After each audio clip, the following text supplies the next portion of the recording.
What a year. I said that like 3 times in the last week because for different videos, but seriously, what a year. Most people have been saying that 2023 has been one of the greatest years for gaming ever. I know what? I can agree. But for me personally, it hasn't just been a great year for games that came out last year. It's been a great year for games for me. It's been a great year to go back. Some of my absolute favorite gaming experiences in this already amazing year were games that came out from long ago that I finally played for the first time or went back to. And that's what I'm here to celebrate today. The top 10 things I played this year that did not come out this year. Well, last year by now. Anywhere from the NES up to games that came out just in 2022. Just a bit before the year started.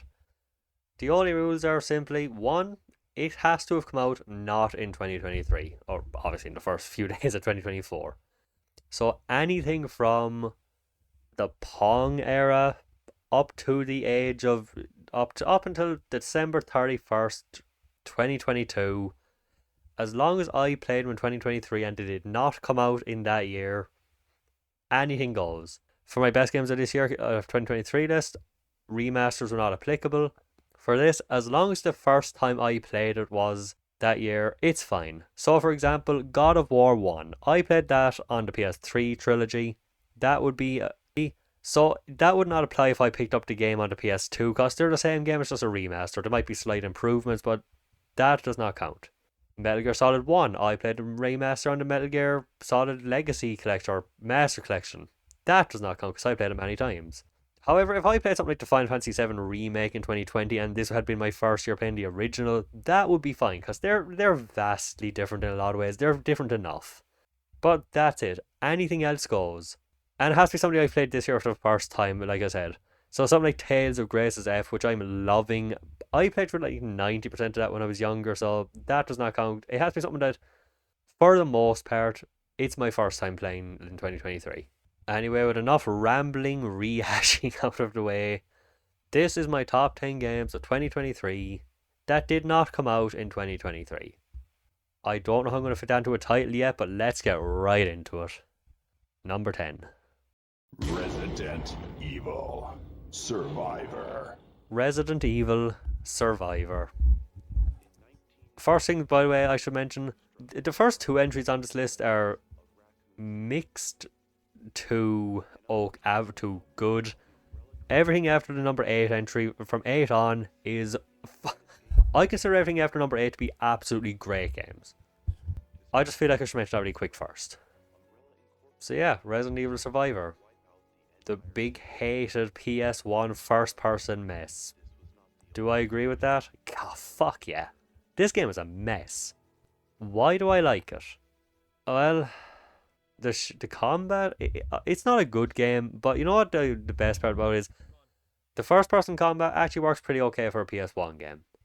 There's annoying thing where I think you can't reload manually. You have to wait till the enemies, until you waste your clip, so that can be frustrating, but apart from that, I actually found the gunplay very satisfying. There's a nice variety of weapons. Obvious things, handguns, shotguns, assault rifle kind of stuff. Apparently there's a rocket launcher if you beat the game on S rank. Fuck that, it's not that good. Maybe someday, but I've no intention at the moment. There's multiple pathways to go through, the enemy variety. It's one of those games. I don't think it's a canon game, so they went fucking crazy with this and stupid and fun with the enemy designs. You fight regular zombies, lickers, Mr. X, hunters. They just threw in whatever the fuck they want. Is the game scary? Nah, not really. There's a few moments where it'll give you a little jump scare, but mostly no. That's an aspect that really was not here for it. Has its moments, like I said, but mostly no. Obviously, for anyone who's played it, you will know the biggest flaw with this game, despite the fact it's only like 2 hours long for me, for my dumb slow ass, you cannot save. Yeah, there's no save system at all. If you run out of continues, which you probably won't, it's easy. I played on normal, so who knows? I can't remember if it was easy and normal and hard, but I played through it, never got a game over. Cough, save states, I think. Did I use save states? No, I did use save states, but not to cheat in terms of dying, just to not have to go back to the start every time, because I was playing it like 20, 30 minutes at a time for here. I don't know. This is just one of those weird, chill, fun games that I just enjoyed more than pretty much anybody.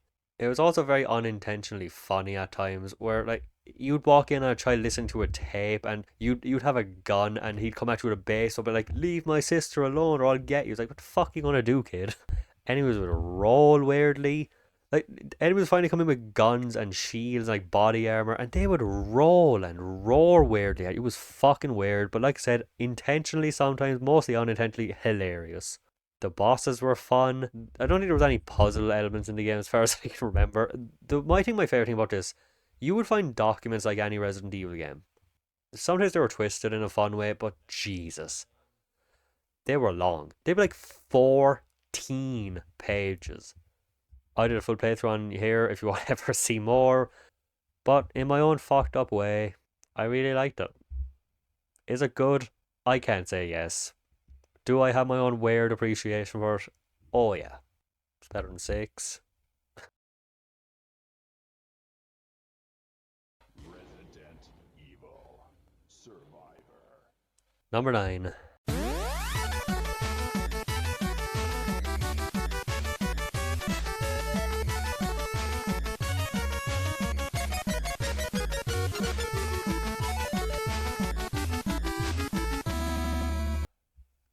Tom and Jerry on the NES.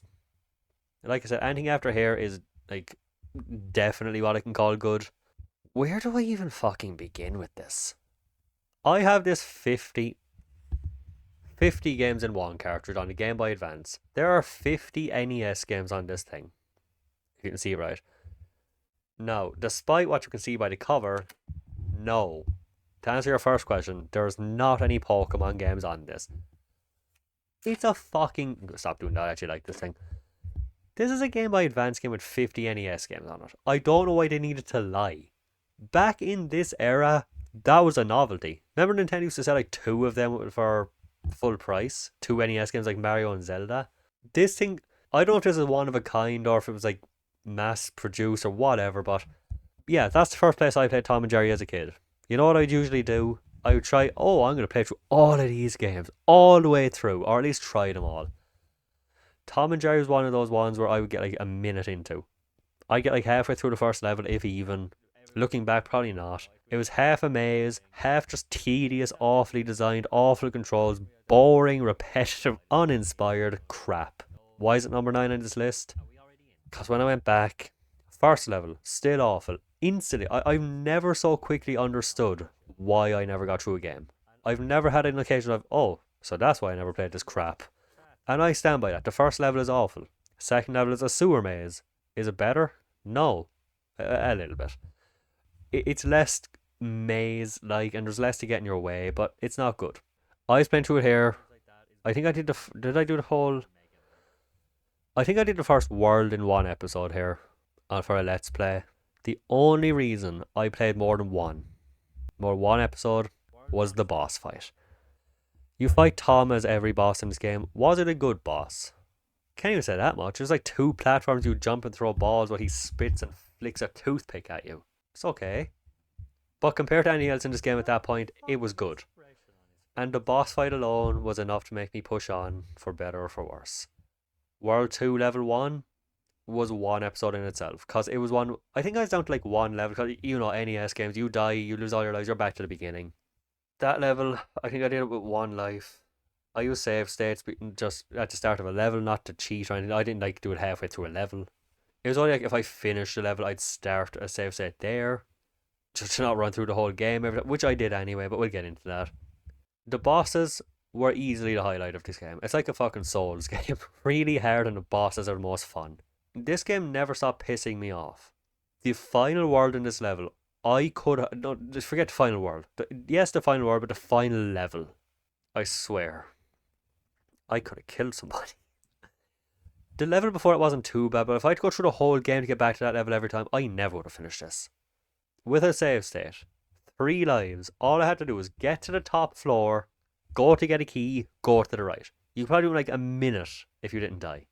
3 lives, 3 hits, 9 attempts to get hit, but no, it was one of the most infuriating pieces of shit I've ever experienced. I can't remember the last time, if ever, I got that passionately pissed off at a game.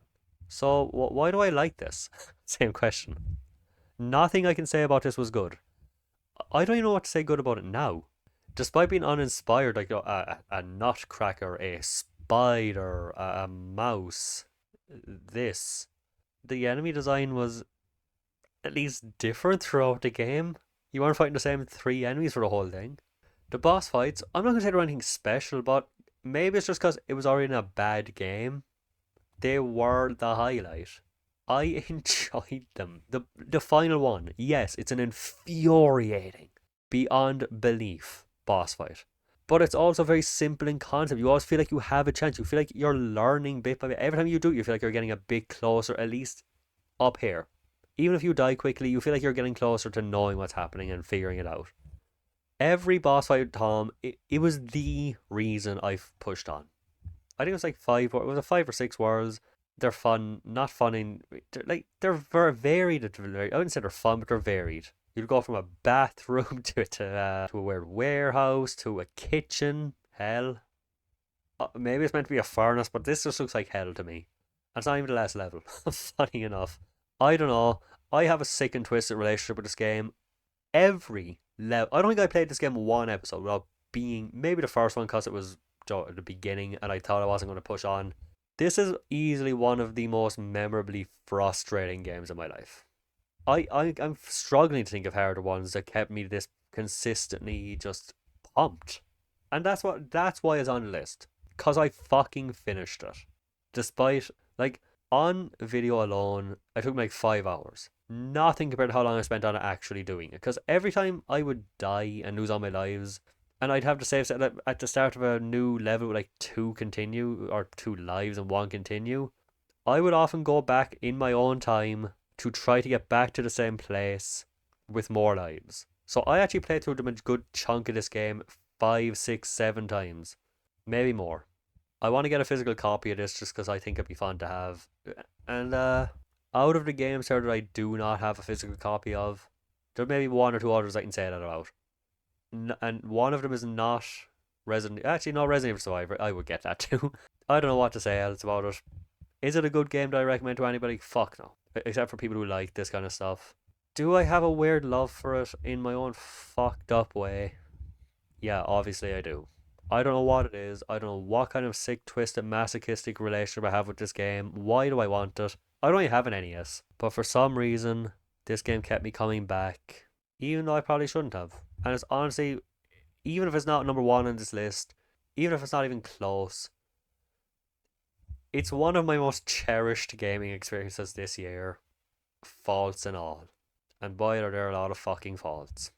I think if I ever see Tom or Jerry again, even though they're fucking hanging on my wall, because why do these two keep coming into my life? Anytime I see them in the future, this will be the first thing that comes into my head. And I wouldn't change that for the world.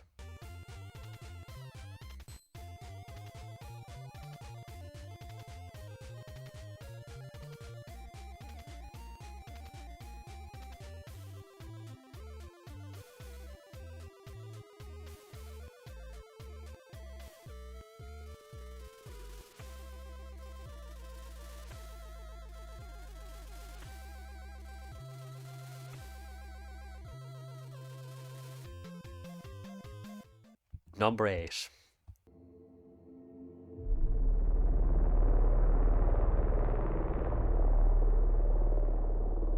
Okay, on to the actual good games. On to the games I can confidently say I would consider good. Guilt is a game where you are in a school looking in a kind of a twisted version of your town, looking for your cousin who has disappeared a while back. You're a bullied girl, she was too, and that's basically the plot of this in terms of like what I can tell about spoiling things. Throughout the game, you'll find diary entries from your cousin, kind of going into pretty sad, in depth stuff about how she was affected by this, how she doesn't like it there. Oh, long entries about all of her life throughout leading up to her disappearance. You would also find pages from miners because it's a mining town. And geez, when I said these are long, I said Resident Evil Survivors documents were long. No, these are long. And throughout the school, you will find these creatures that will either chase you and you will hide from, run away from if you get caught, or you can kill them with a flashlight, either by shining them on the weak spots or by sneak attack stealthily killing them. You'll find batteries to keep your flashlight lit. Many upgrades along the way as you go from location to location, sneaking around, trying to find your cousin who is there, but you keep chasing her, trying to get in contact. There's some cool enemy design, some unbelievably cool boss design. It's a short, probably 8 hour game. I think it took me. That's me again. Cut that into like 20% if you're anywhere competent at finishing games quickly. I just picked this up out of nowhere because I don't know. I liked the look of the cover. I liked the look of the graphics. I don't know. It's just one of those random out of nowhere games that kind of called to me, and oh my god, I loved it.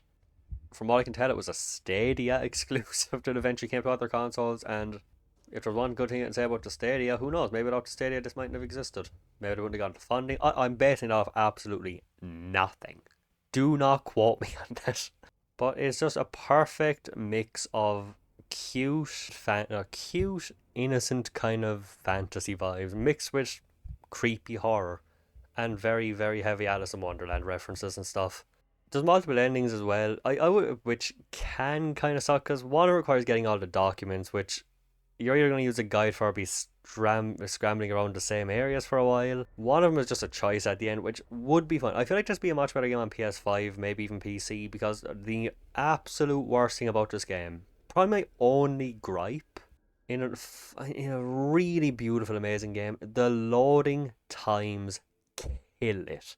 You might think I'm exaggerating, but no. I counted. One was literally like 40 something seconds. And by looking at this game, it does not look like a game that would require that. It also has kind of fun elements of, but it is a fun game for like, collecting stuff later and coming back to previous areas with to get stuff you couldn't get back then, little collectibles. But like I said, the biggest thing preventing me right now from going back to finish every ending, all the collectible stuff, is the load times. There's like 7, 8 big areas in the game, like big as in separated from the rest, where it would require a loading screen. Am I gonna have to go through a 40 set into a minute loading screen for every one? Including going into the game, then getting a one ending, then going back. And I think I also have to go through the whole final area again, which could be like 20 minutes if to get the first ending, then again to get another one. It just sounds really unappealing.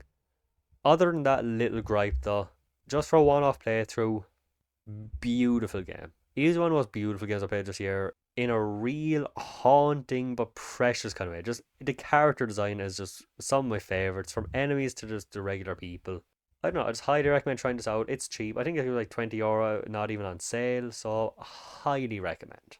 You don't even need a Stadia for it anymore.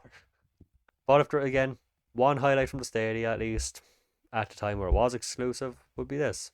I think if I'd been dropped or had a lot of money, and if I'd been drinking heavily and wanted to spend some money and I got a Stadia, this would have been one bit of a silver lining.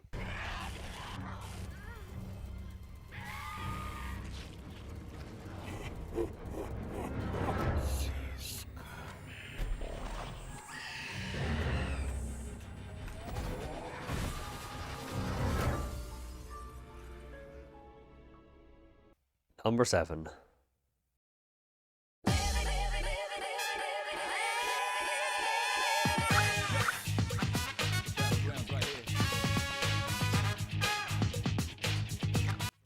Persona 3. Surprisingly low on this list, even from what I expected. It's just one, other big games are ahead of it, really just pushed their way ahead. Two, I prefer things like Persona 5. I haven't played 4 yet, so I can't even comment on that much, but 5 is definitely more up there for me. And for varying reasons, it didn't appeal to me as much in that way. I think it's the characters didn't have as much. I feel like they didn't have as much of a connection to you. Maybe people disagree with it, I don't know. I just didn't feel as connected to the characters as something like Persona 5. Combat can be a bit more clunky, I feel, and less informative. But other than that, I really just generally having less stuff to do. It's generally just either talking to people or going into territories for the battles. Which I get it's an older game, so that's fine. But I wish there was a few little things, like even just stuff like baseball in Persona 5 or fishing. Even if they're not great mini games, it definitely adds a lot for me. Or if not a lot, it adds something. Even compared to something like Persona 5 and 4, which the main character basically is a blank slate for you, he still feels like he has less personality in 3. And I will say as well, this and Guilt, they're so neck and neck. They're basically interchangeable on this list. I actually did have them swapped before this, but I don't know. They're pretty much on the same level for me.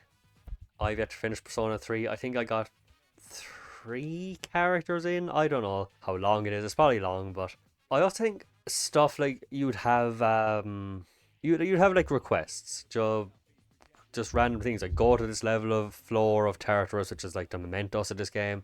It's the big endless feeling dungeon with different floors. If you go to that floor and you'll have to go to that floor, kill this enemy, and then you'll be scrambling around looking for it, then you'll eventually find it, then you're finished with the request. Those kind of things are okay. But then they'll also have stuff like I need a sponge. I need a sponge cake. Can you get me one before the 27th of June? Like, okay, cool. Where do I get it? Where do I get it? I don't know.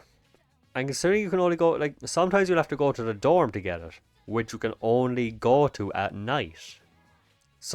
And sometimes, like, the request would be on the day, or look, you can only get it on that day. So if it's in the dorm, every second you spend looking somewhere in the daytime, a complete fucking waste of time. I'm supposed to go to every location and talk to every person multiple times in just my experience in how long I've played it. I'm probably not even halfway through. You want me to search everywhere in the daytime just for the item to actually be given to me by somebody I can only talk to at nighttime? So I either have to feel like maybe I'm missing it, or look every single fucking location and talk to every character many times throughout the game. That is horrible. Either give, I don't know. They could have given a hint on where to get the item, or at least given the item will be accessible at an earlier date. And sometimes they have like stuff like kill a gold hand by this date, but the only way to get to the gold hand is go to a certain floor, hope it's there, if not go out and back in. They're very tedious missions. Other than that though, it's really fun. The story, again, a lot like Persona seems to do. A bad thing is happening, and you will go from like one case to another, recruiting more members to your team, and I'm assuming at the end you'll kind of find the big bad, kill God, whatever you do in this fucking thing. It's definitely a lot more positive than negative, but for me, Persona 5 is definitely a big improvement for in a lot of ways. I'm maybe for a lot of people they don't feel the same way. Maybe I'll like 4 a ton more. Maybe that'll be on the list this year. It's just even in stuff like 5 where you can walk around the cities, that adds a ton for me too. That really makes me feel more engaged and interactive with the world. It makes me care more. Like I said, definitely more positive than negative. It gives you a very addicting loop. There's some characters I genuinely love. Just for me, it's just a kind of a lesser form. It's just not as good as something like 5, which was my first one, so maybe I was a bit spoiled. If I played this back in the PS2 days, it might be one of the most phenomenal gaming experiences of my life. I'll probably end up playing the remake at some point. There's no rush for me. I'll get it someday. Maybe it'll be better for me. Maybe roughly the same. Who knows? I'll at least get to test out if some of my grievances with this game are fixed by that. But yeah, definitely in terms of this style of what Persona is now, this game was the biggest inspiration for anything coming forward, and this is basically like the first Persona game in a lot of ways. The first two are completely different beasts entirely. For what Persona is now, this is the first. So obviously, people really fucking resonated with this. The time has come for you to wield your power. Going forward, there is one thing you mustn't forget. You must accept your destiny. Shall we begin? Midnight's just around the corner. Number 6.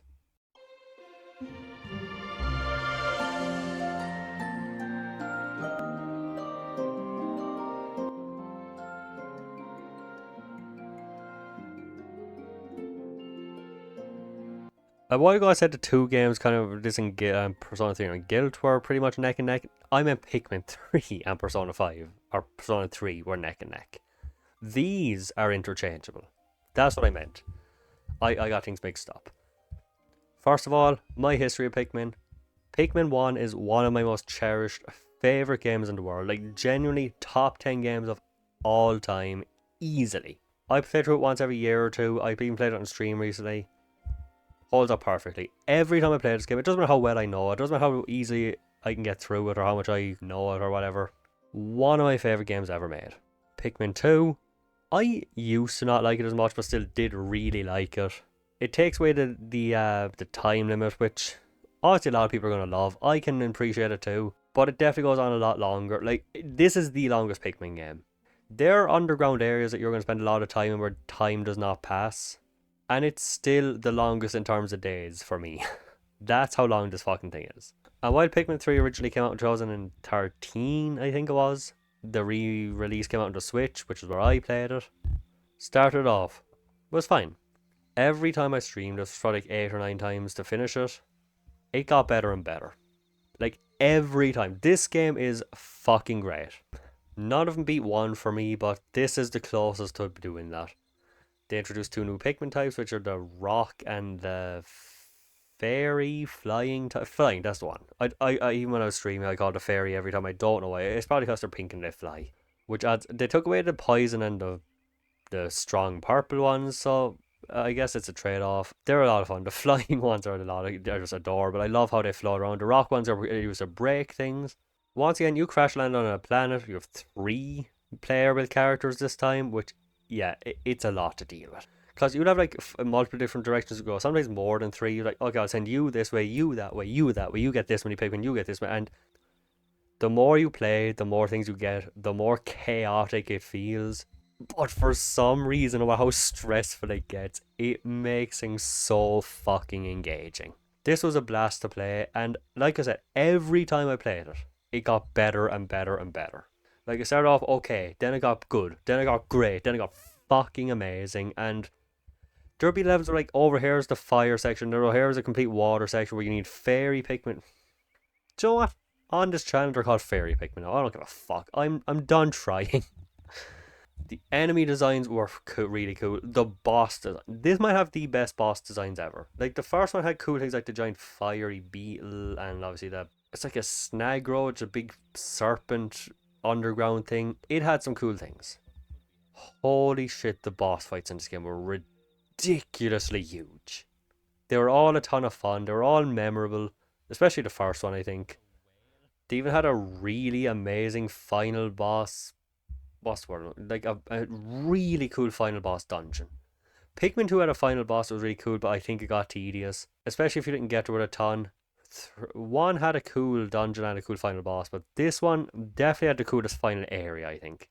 Also, even though they have 3 new characters, they have little cameos and involvement from the characters from the first 2 games, which, again, some people wouldn't have played this game since Pikmin 2 on the GameCube. So they got the entire Wii, the entire Wii U, and then some of the Switch, and the entire Wii U without meeting these characters. So for that, it must have been a huge throwback. For me, I'd played the games like a week before. I played them like back to back. But it was such a great touch to have the characters come back like that. Honestly, my only gripe with this game is fruits are the main things you get in this game. 2 gripes though with this game. 1, the main thing you get is fruits, which is cool at first, but in Pikmin 1 and 2, you never got repeat items. Even if you did have different names, because it's like, oh, here's one half of a globe, here's the other. But they were all different. You got 1 strawberry, you got 1 battery, you got 1 Game Boy Color. In this game, they have a limited amount of fruits, and you'll get them again and again and again, because you use them for staying alive. You know, if you get 2 fruits, you have a certain amount of juice to live with. That's my biggest problem. It got very repetitive very fast. You get like 14 citrus fruits, which are the name for oranges, so it eventually loses its appeal. In Pikmin 1, you're getting ship parts, so every time you got a new, it was 1, it could be useful for a new feature, 2, you got to see the name of it. In Pikmin 2, it was the same thing. It was just regular earth items. You pick up a bottle, a battery, like I said, or a globe, whatever, but you got to see their fun names because they made up their own names for them, you know? And that was always a huge part of the appeal. You want to see what cool, funny name they'd come up with for it. But in Pikmin 3, once you see it once, you've seen it every time. Yeah, it's still fun seeing new things for the first time, but the fact that every single one of them is a fruit kind of takes away some of the fun. And 2, it's the only Pikmin game with missable stuff. In Pikmin 1, you had a certain amount of days, but you could always get everything. Same with 2, there was no limited days, but you could still get everything. The way this works is let's say you get all the fruits. You have 11 fruits out of 11 in a level. But then you can rewind a few days because like you have a limited amount of juice which keeps you alive. So if you run out of juice, you can rewind back to day 1 if you wanted to. You could back to if you're on day 10, you want to go back to day 8 because you think that's enough. Go for it. But day 5, go for it. You can do that any time. But there's one missable fruit as far as I could tell, because you have to get it from a certain enemy, and I don't know what I did. I think I killed it and maybe didn't get it back in time, maybe I fucked up, but you can only get it on a certain time or something like that. But for one reason or another, I missed it.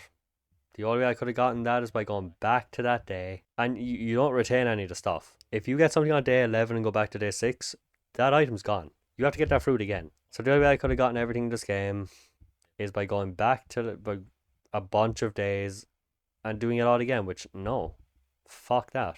So it did kind of suck to have missing one fruit because the game couldn't just not have missable stuff in a game where you have to rewind and maybe you won't even notice. No. Awful.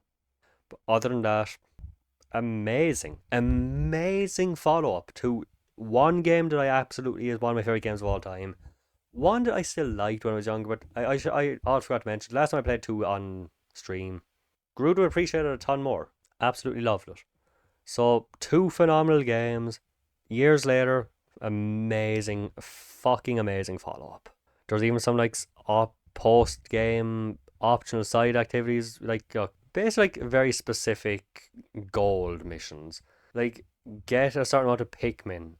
Like, oh, you have 5 of this Pikmin and 5 of that one, complete this task. Get to this part in a certain amount of time. And they'll throw crazy, silly challenges at you, and they're a ton of fun too.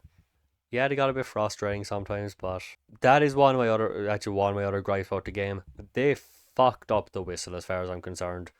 In Pikmin 1 and 2, you call your Pikmin, there's no arguing here. They're coming to you. In this game, I swear you could, like, put it over the Pikmin and for like 3-4 seconds and they would not even notice. Yes, the range is massive. They've like doubled the size of it, which is it's huge. Like it's almost silly how big it is. But it doesn't seem to have any effect on them sometimes. They don't even notice it. So that's fucking annoying. I hope they fix that for 4 because I can't wait to play that. If that's even half as good as Pikmin 3 or any of the other ones, it's going to be on the list for when I do this if I do this next year again. But yeah, small fault for an otherwise amazing game that I've been waiting to play for, jeez, I don't even know how long, over 10 years, because I never had a Wii U. So I've been waiting to play this game for like 10 years, and for it to hold up to that, what do I even need to say?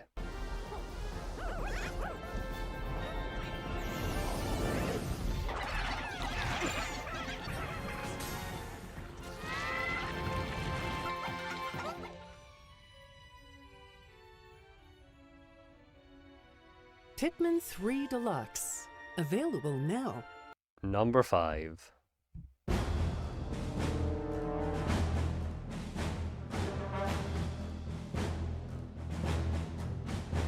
Resistance Fall of Man. The origin of Insomniac's Resistance franchise. Released back in 2006 before trophies or Insomniac doing anything else. Insomniac doing a shooter was even an idea in people's heads, really. I was surprised at how much I loved this, for 2 reasons. 1, very old school shooter. I thought it'd be more awkward and clunky. 2, again, actually 3 reasons. Insomniac's first attempt at a shooter, as far as I know. Obvious reasons to not expect too much. 3. I'd heard this game was more like Resistance 3 than 2. I love Resistance 2, didn't like 3 as much, so I had 0 good expectations for this. It's another thing I streamed and fuck, did it surpass my expectations. The whole mystery of the Chimera, and I'm pretty sure it was Russia trying to use them as weapons, and every revelation that comes along with that, really fascinating it was. Nathan Hale is a cool main character.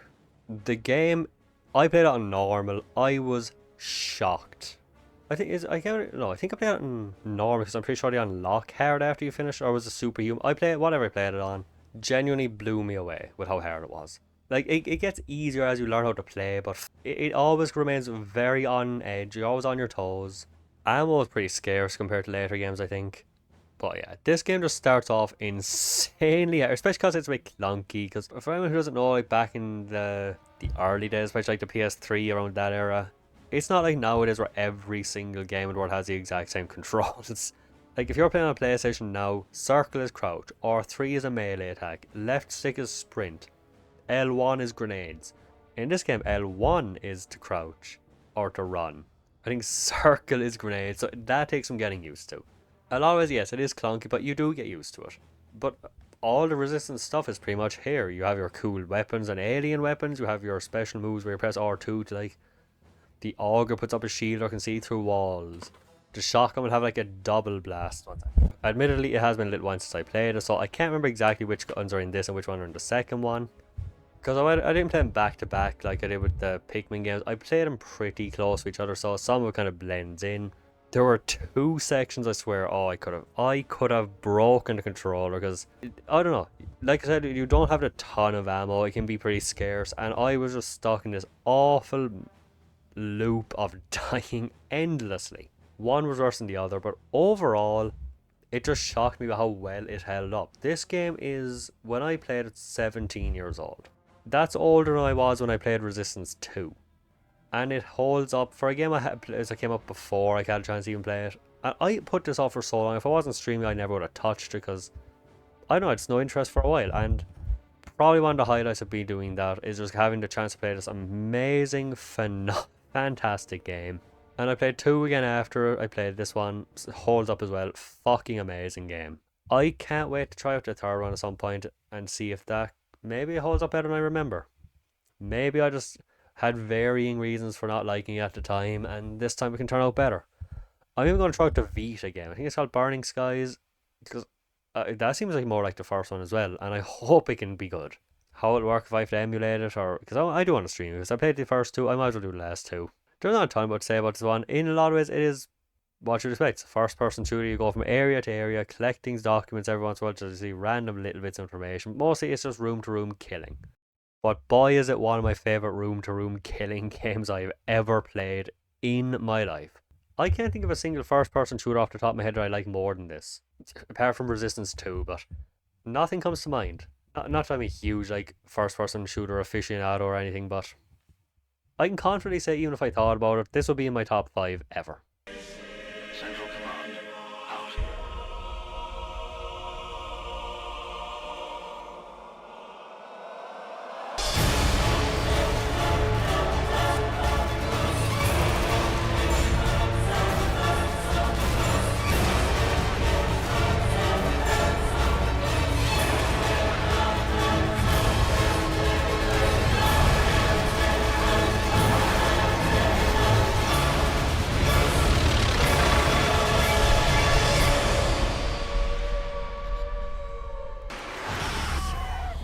Number 4.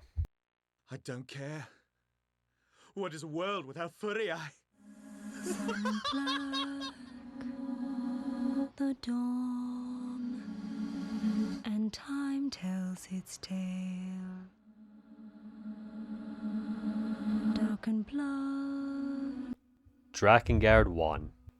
Before there was Nier Automata, before there was even Nier, there was Drakengard. Released on PS2 in 2003, and boy does it show. This game is one I had been putting off for a while, and my friend, like, he played Nier Automata and it was one of his favourite games ever. Went back, tried out more of the series.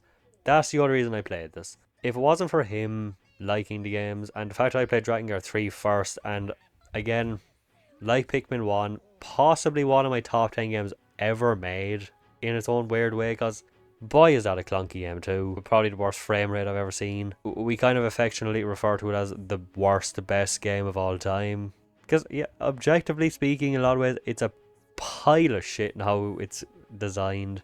Mostly frame rate wise and just some of the enemy layout, placement, all that stuff. The story and characters and some other little things make up for it easily. And that's similar to Drakengard 1. Not to the same level. But again, the story, even if it is vague, there's really not much there outside of characters talking to each other in between. It's very compelling. The character's a lot of fun. Kaim is a fun protagonist. The dragon is cool. Everyone you meet in their own way is interesting. And that's what pushes the game forward. Environmentally, it's okay. Combat-wise, holy fuck. Is this, like, if anyone's ever asked me what does a clunky game mean to you, this is the fucking combat I'd show them. You awkwardly swipe away at your enemies, and that's basically as far as I'm concerned, the only viable weapon in this game is a sword. But I will say, despite most of them kind of sucking, the weapon variety is insane. Swords, larger swords, spears, staffs, staves, lances, giant hammery weapons, and I haven't even. There's probably like 5 or 6 more than I'm forgetting to mention. Point is, you have and every weapon type will have like 10 or 11. I think there's like 67 weapons, if I'm not wrong, if I remember right. And the reason I know that is because to get the last ending of the game, which you get, there's 4 endings. You have one, just play the game normally, then you go back because you get companions, and you get when you have the companions, you'll revisit an old chapter, and then something will go different because you have them, and things go different. You get different endings, but then the final ending requires you to get all the weapons. And when I said that's not an easy, quick thing to do, I'll get to that in a sec. When I'm talking about the ending, which I won't spoil obviously, but I won't even say anything about, I'll just talk about my feelings on. You just go through level from level, a mix of air missions and ground missions. The ground missions are just kill as many enemies as possible usually.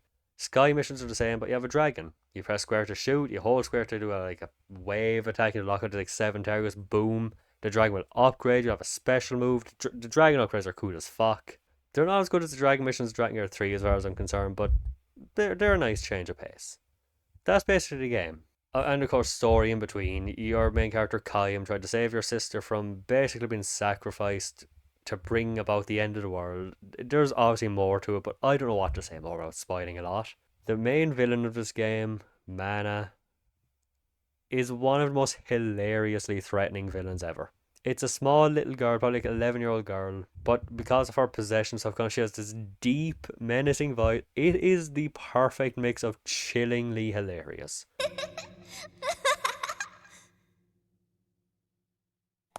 Broke the seal. Now she's useless.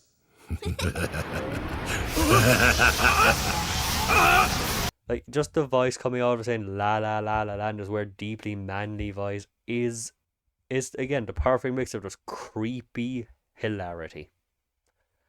How you cannot laugh and be chilled a bit, I don't even know. The biggest problem with this game, combat wise, again, you'll be slashing away, and sometimes you'll feel like, why did I not hit anything? That's why the sword is the only viable weapon. The camera is one of the worst things. It might be the worst camera ever, because it's hard. It's like you will turn the camera with the right stick, but it won't turn. It'll just kind of go like that, and then suddenly you go boom, back straight. If you turn your character's head, it will slowly go gravitate that way. But my god, does it make some boss fight and some encounters. That's the only reason you will die sometimes. But as you battle around, based on how many enemies you kill, your sword will level up, your weapon will level up to level 4. You get brief descriptions of the swords and of the weapons, like a backstory for every time you level up, which is really cool. I think it really pushes you on. But that's really all you do. You just level up and keep going. And you have big, expansive worlds with like hundreds of enemies to fight. That's the cool part about it. I'm just impressed how many they can fit in screen at once as well. You also have companions. You can summon them where you won't get hurt because the game is difficult. It's fucking hard to survive some of this stuff sometimes. That's where the companions come in handy. You can summon them 3 times, and one of them's fine. One of them is really powerful. The other is so overpowered. It's just too funny. You will just be walking around and a big thing will fall out of the sky from your companion, and it wipes everything. It's beautiful. Sometimes very necessary. But for the final ending, 73 weapons or so, whatever I said, most of them are just like, they're very specific requirements in at each level. Like, go to this level and defeat this group of enemies on the bottom left corner. Like, I think 90% of the weapons you could get by going through every level and just killing every enemy. But then there's like, start the level and go back to the entrance of the previous level in less than 5 minutes. Each level will have like an hour, and there'll be requirements like, spend 15 or 20 minutes in a fucking level. They're the stupid ones. It's like, the only reason I would love to talk to somebody someday who has done this entire game and got all the weapons without a guide, because it sounds insane. Like, realistically, you would have to do every level, kill every enemy, spend 15 or really 25 minutes everywhere, and if you didn't know that, you just have to let the time go down, right? There's one, like I said, go to a certain room in 5 minutes. You have to go to every room, or at least go back to the start of every mission within 5 minutes. One I cannot for the life of me figure out is like, there's 10 photos on the left, 10 pictures on the right. You have to go to the right one. I was like, to the first one on the left, first one on the right, eighth on the left, eighth on the right. Some of these are so ridiculous like that. I can't, like, again, I would love, just once in my life, I want to interview the person who did that without a guide. One question. Are you okay? Before and after, were you okay? Because I cannot for the life of me figure out how you do it. Then there's some which are mostly fine, but some were a little bit of trouble, but not much. It's basically so, oh, here's a flying level with the dragon. Kill everyone within 8 minutes without using magic, which they're fine. Then you finally get the last ending, and what is the entire ending? A couple of missions, mostly easy enough. I'm not going to say what it is, I won't spoil it, but the final boss in this game is one of the worst pieces of shit I've ever seen. There was a weird little trolly boss at the end of 3, which is incredibly difficult too, and I can't imagine how you would do it without a YouTube guide. But at least it felt like a troll move, so I could appreciate it my own way. It didn't feel like it was made to be a game. This did. It just felt like it was done bad. And the worst part was, it was incredibly easy until the last, 15 seconds, and that's when you die and do the same thing again. Then you get it, and it's very short. I'd nearly recommend just you watching the ending on YouTube if you don't care about finishing it yourself. But overall, yeah. This game, I do think, if this game could get a Platinum Games made remake like the Nier Automata did, it could be one of the greatest games ever.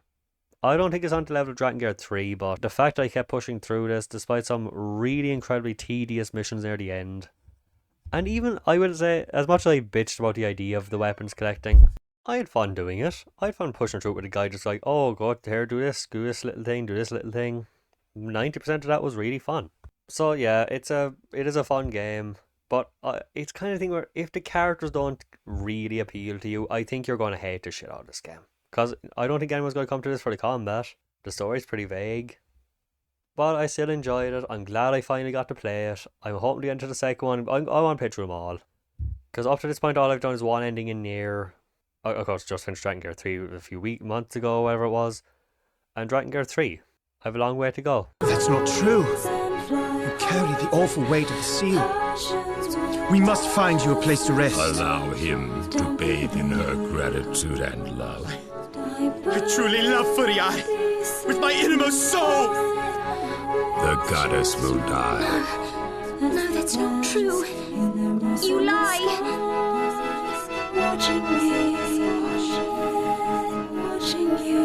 No more gods. We are free.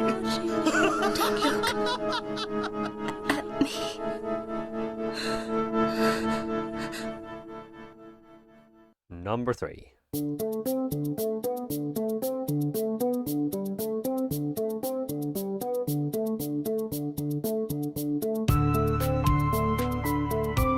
Brock the Investigator.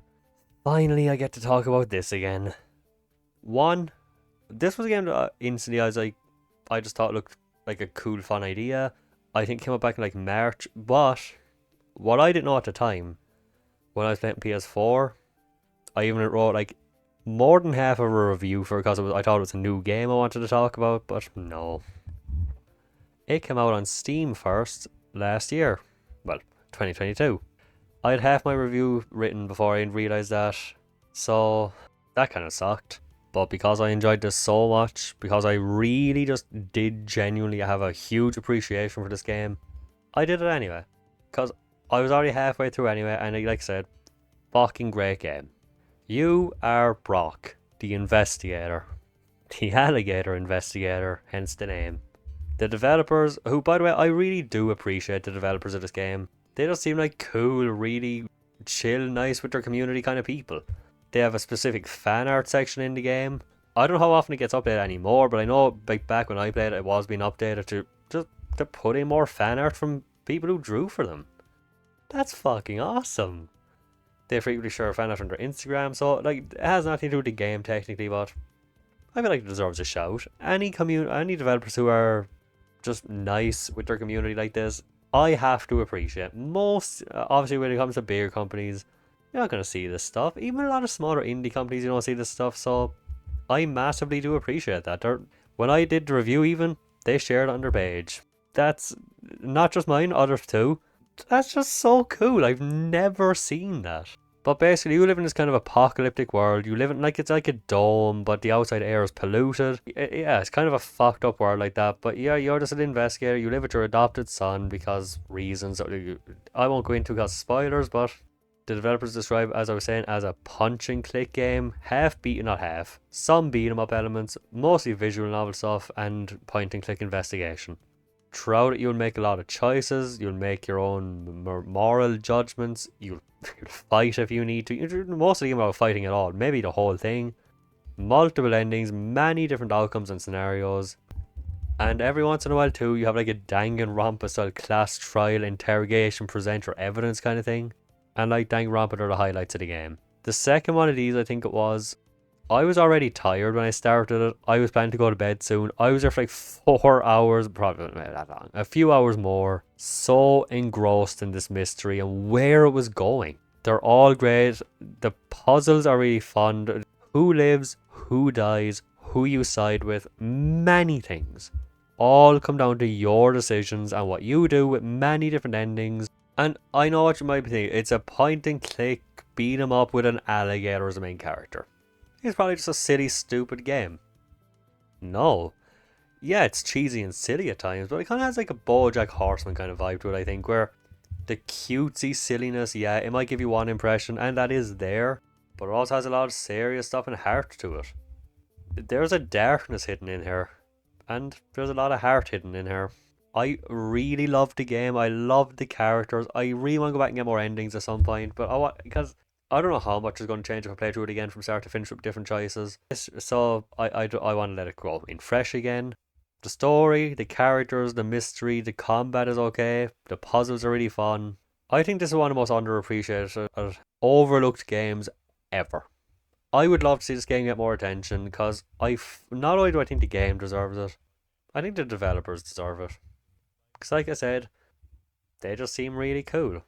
If this had been actually released in 2024 or 3 and not just me playing it then, I can't remember exactly what was number 4 in that list.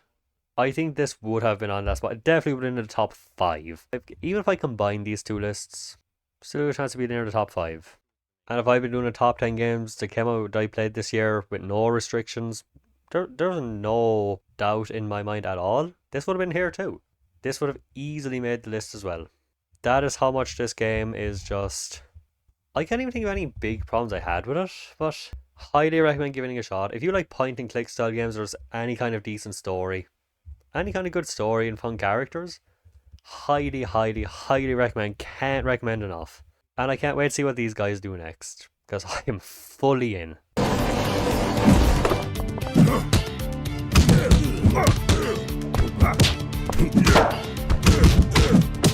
at the end of the road, you've saved me. You're my hero. There's hope. Raise your eyes to the sky.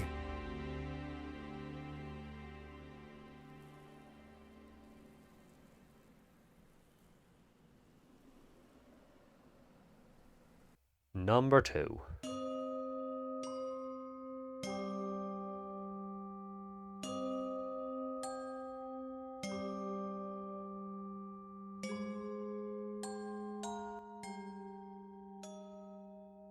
Frambo. Frambo by Kill Monday Games. A company with only 2 games have released so far. I've played one, watched the playthrough of the other. And that's the only reason I played this in the first place. I saw somebody I know play through Little Misfortune, which is their second game, and it stuck with me.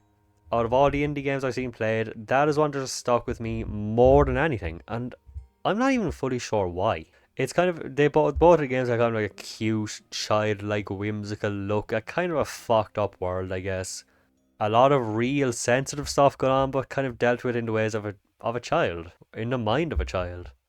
This has easily been one of the most impactful games of the year, of the entire PS4 time for me. Basically, you play as Frambo, a 10-year-old girl whose parents are murdered. Yeah, beautiful, nice wholesome start. And you're in a mental hospital, you escape, and there's just 5 chapters of point and click puzzle figuring out. Sometimes it is so cryptic, I don't know where you'd figure it out, but you always kind of have you always do figure it out yourself. The only time I ever looked up anything about this game for an answer, I think, was in chapter 3 or 4, and the only reason it was 100% my fuck up. Without saying too much about it, basically you're looking at a card. It's like, oh, this is card number 2, so number 2 on the list is the number 5. But because I think maybe being tired or just being a fucking dumbass, I was like, oh yeah, it's just number 5. I don't have to read any more into that. And it was like 5 cards. It was the only one I read wrong. My fault.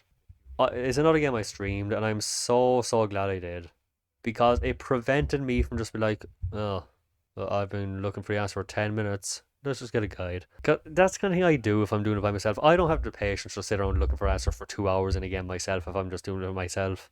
But because I was doing it there, I wanted to do it authentically. And it enhanced the game so much. And the themes of the game, even not identifying with most of them, they hit hard sometimes.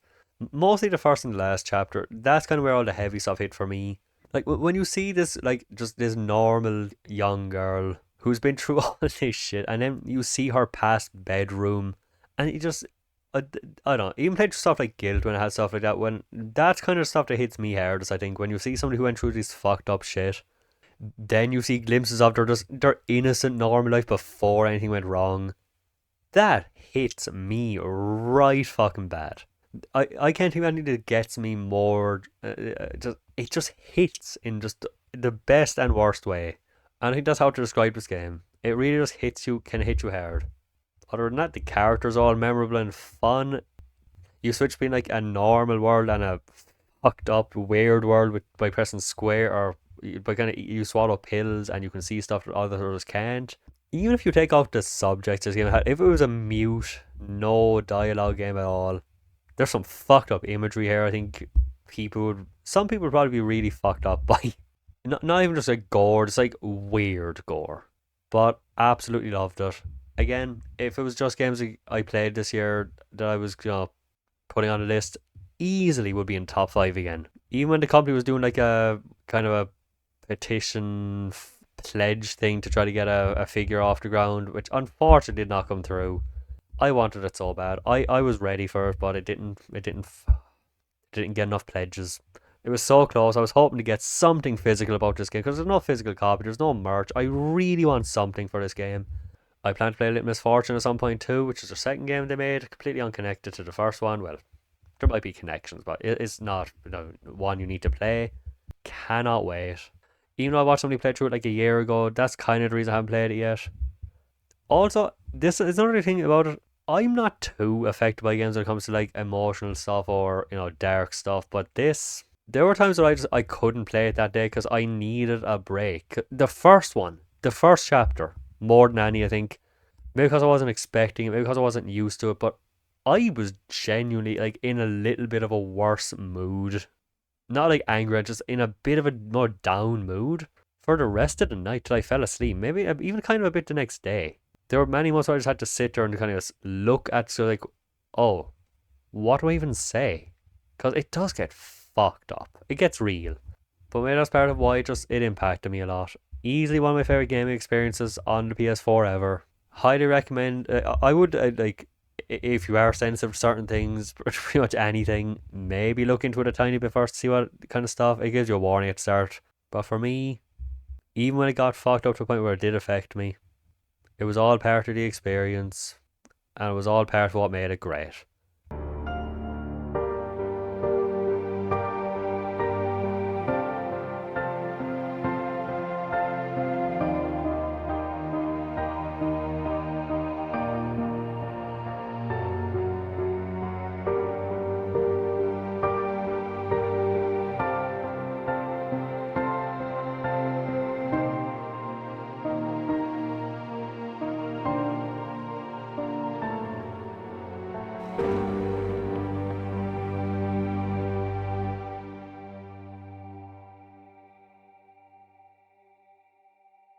Number 1.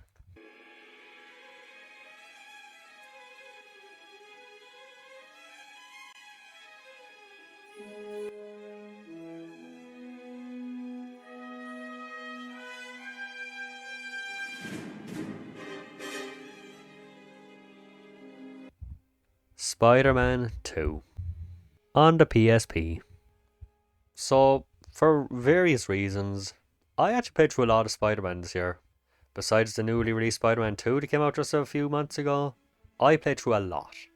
I played through every Spider-Man game from Spider-Man on the Atari in 19 whatever, currently up to Spider-Man 3 on the PS3. I'm working my way through them bit by bit, and at the time I played this, it was my 4th, 5th, or 6th Spider-Man 2. So it was hard. But oh my god, this might be one of the most underrated games I've ever played. Everything from the opening cutscene to the bedroom where you're in when you're just, the menu where you're putting continue options. It's weirdly just, I don't know. The presentation was nice. The best way to describe this game is, if you ever played Spider-Man 1 and 2 on the PS2, it's kind of like a mix between them. It's a time with Spider-Man 2 and the controls and a lot of stuff like that are more similar. But in terms of presentations like the first one, where it's more linear, level to level kind of thing. This game is surprisingly beautiful for a PSP game. The combat is a ton of fun. It gets even better with cool abilities, like double jump, a charge jump. One of the funniest abilities I've ever seen is the funniest ability I've ever seen in Spider-Man. You can turn your enemies into a cocoon, web cocoon, and that's not all. You can pick them up and throw them. That is fucking hilarious. The first time this happened to me, no expectations, no context, never seen it before. I let out a laugh that was so hard and unexpected, it fucking hurt. You know a game is good when it hurts you by making you laugh. It was so great that even when I was trying to get this footage, I had to do the entire mission again to get this, or at least a good chunk of it. Didn't even care. I was happy to do it. It's that much fun. The boss fights are way more fun than expected. Even this battle with Mysterio, fun. Everything a boss battle should be. Tricks up his sleeve, ton of fun. Very creative and varied. Everything a boss fight should be, as I said, especially with Mysterio, who I think can be very hard to do in 3D Spider-Man games. Even if I don't have a ton to say about this game, because in a lot of ways it is just a Spider-Man game where you go from level to level doing some fun beat 'em up style. It's just, I don't know. There's just something amazingly addicting about this game. Even the music can be a lot of fun. Not a ton of it, but the bank heist mission in this game has some of the most upbeat, fun music I've ever heard in a game. I hope this keycard is what the bank manager was talking about. And the reason that stands out to me as well is because the bank heist level is just one of my favorite Spider-Man 2 levels ever. The game is even surprisingly funny at times. Whether intentional or not, I'm not sure. Unlike what I think Spider-Man 2 on the PS2, they did J. Jonah Jameson really bad, for example. They perfected him here. It was great. Great. But it turns out that Mysterio is one of the escaped prisoners, and I have shots of Spider-Man capturing him. Isn't that a breakfast cereal? Anyway, who cares about that when Dr. Octopus is on the prowl? Mr. Jameson? All right, I'll buy the photos, but the payment only covers your previous advance. Got it? I don't think you could get J.K. Simmons from the movies for the PS2 game, but apparently you could get him for the PSP game that nobody gives a fuck about. Sure. The reason I think this game is number one for me this year, from start to finish, from the moment I figured just turned it on, with no expectations and even not wanting to play it that much, to the end of the game, I just had a big goofy fucking smile on my face.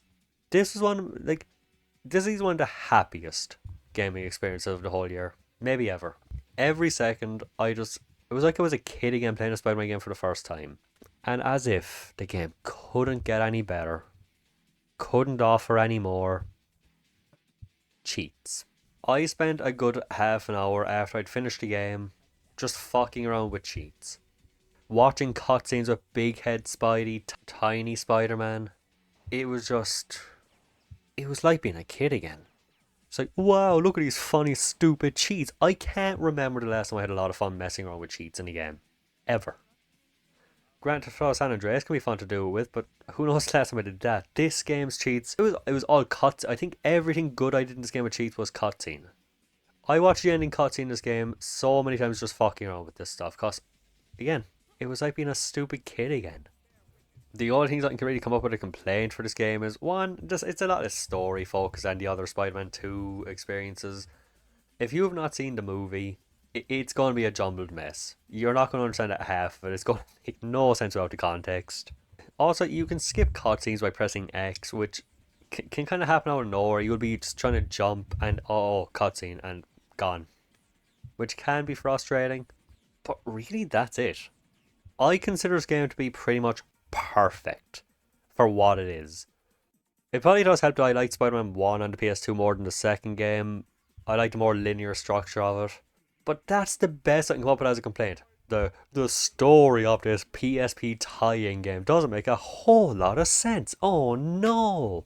But it focuses so much great stuff in the other aspects, it doesn't even matter. And skipping cutscenes, once you figure out that, it's not going to bother you too much. I absolutely consider this to be the unsung, most underrated, one of the best Spider-Man games ever. Definitely the best Spider-Man 2. And yeah, I know that might be a controversial statement, but this game is unbelievable. I said that I considered other things on this list to be some of the most underrated stuff. I think this might be one of the most underrated games of all time. I can't believe this game doesn't get more attention because I don't know. If I was to do a ranking of Spider-Man games, I think this would easily, at the moment, top 5. Maybe better. Either if you have a PSP or you want to get an emulator for it or anything like that, play this game. At least give it a shot. Because it surpassed my expectations for a PSP Spider-Man game by like 100 times what I expected. And I can easily say it is easily my favourite Spider-Man 2 ever.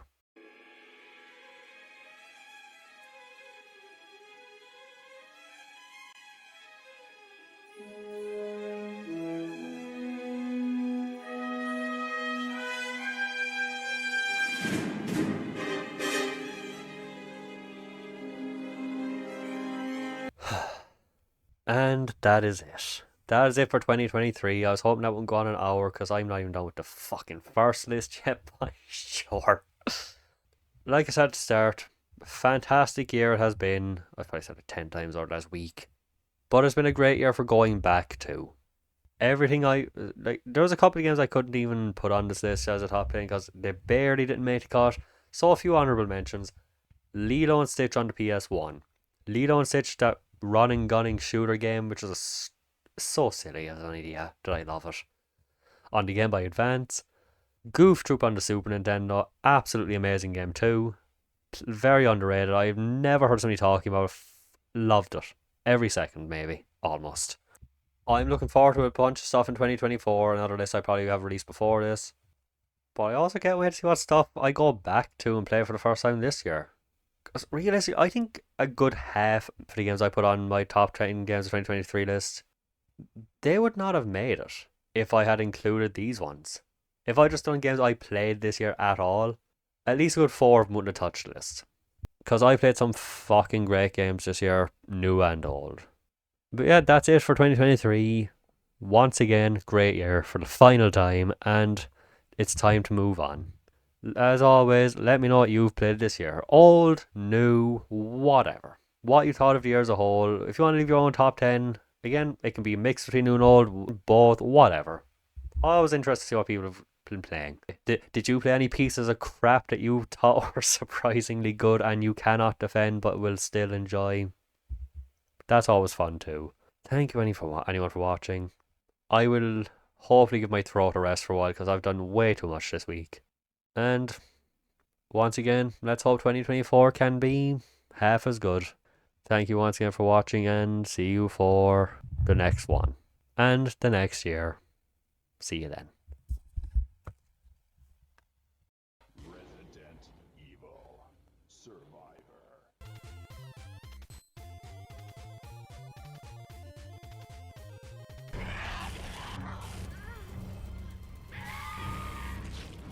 The time has come for you to wield your power.